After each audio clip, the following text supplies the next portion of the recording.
Абайдың 9-шы қара сөзі. Осы мен өзім қазақпын. Қазақты жақсы көрем бе, жек көрем бе? Егер жақсы көрсем, қылықтарын қостасам керек еді.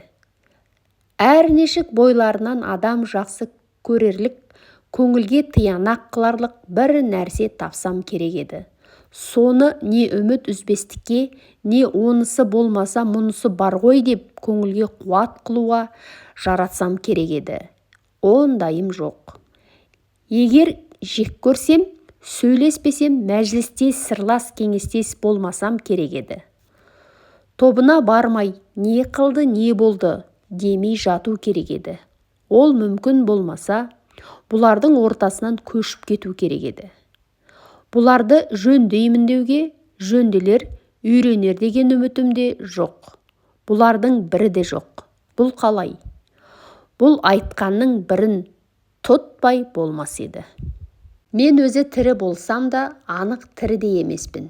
Әншейін осылардың ызасынан ба, өзіме өзім ыза болғаннан ба, яки бөтен бір себептен бе, еш білмеймін.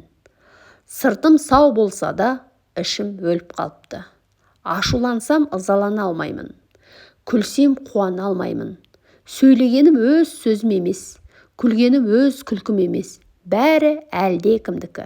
Қайратты күнімде қазақты қиып, бөтен жаққа кетпек түгел, өзін жақсы көріп, үміт етіп жүріппін. Қашан әбден біліп үмітімді үзген кезде, өзге жаққа барып, жатты өз қылып, үйір боларлық қайрат жалын сөніп те қалған екен.